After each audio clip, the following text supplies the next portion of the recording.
Hello guys, ayan, tuloy kayo sa aking kusina. So ayan, ang ating lulutuin ay chicken apretada. So matagal-tagal na rin kasi na hindi kami nagluluto ng ganito dahil nga palagi nila kami nag-uulam ng chicken char. Bukod kasi ito yung madaling lutuin, maladin din palambutin. So ayan na nga guys, nagisa lang ako. Hindi pala nagisa, nagprito pala ako ng piprito muna natin itong patatas na kinat natin na may design. Charot lang.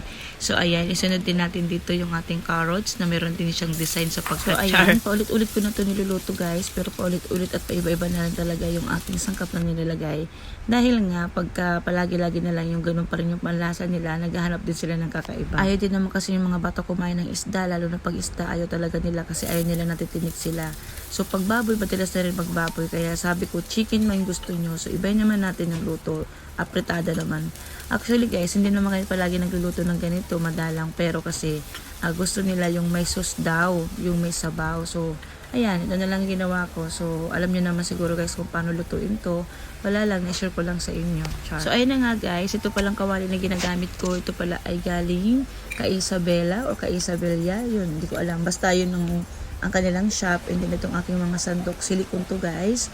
Doon din to in order, isang set din to. So, sa mga gusto nito guys ng kawali, maganda siya, maganda yung quality nila, talagang mabigat siya ng pagka-stainless. Non-stick din siya guys, pwede siya sa induction cooker, pwede din sa kalan. So maganda siya talaga, quality talaga yung kanilang mga produkto o yung mga product na tinitinda nila dito sa shop na to. So mga gusto guys, ilalagay ko na lang kung saan ko siya nabili. So kayo nang bahala kung gusto nyo bumili, char. So ayun na nga guys, naglagay na ako ng tomato sauce and then tomato paste. Kunti lang guys kasi ayaw naman nila ng sobrang madami. Hindi naglagay na rin ako ng konting tuyo, pampakulay lang. And then papakuluin lang natin yan hanggang sa lumambot na yung chicken. Mahinang-mahina lang guys para hindi siya masunog. Kasi minsan may mga niluluto ako na pag nilalagyan agad ng sauce, nasusunog yung pinakailalim, pero I'm sure naman na hindi masusunog kasi yung gamit ko non-stick.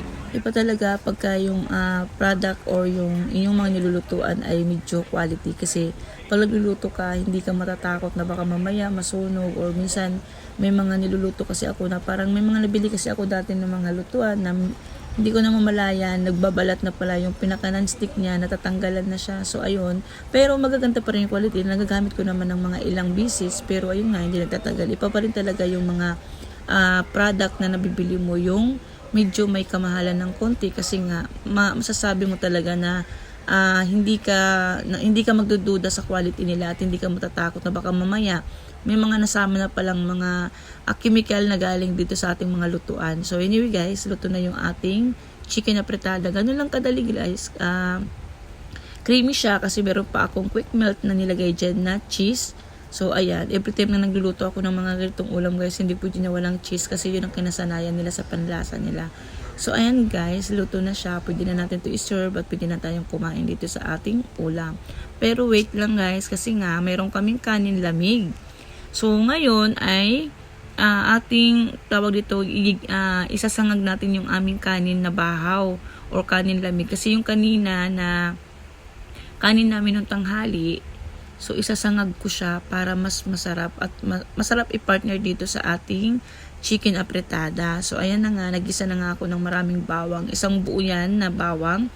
Ilagay natin dyan and then medyo i-brown lang natin. Saka natin ilalagay ngayon yung ating kanin na bahaw. So bahaw din ba ang tawag dito sa Maynila sa mga ganitong kanin or kanin lamig. So bahala na kayo guys.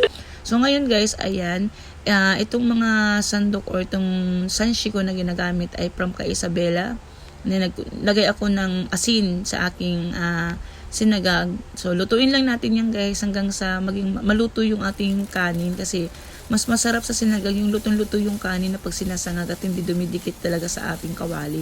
Meron kasi nagsasangag dito guys na dumidikit tas malabsa. So ayoko nang ganun. So pag nagsasangag ako ganyan guys, kailangan lutuin yung kanin ng sinangag para mas masarap at malasa.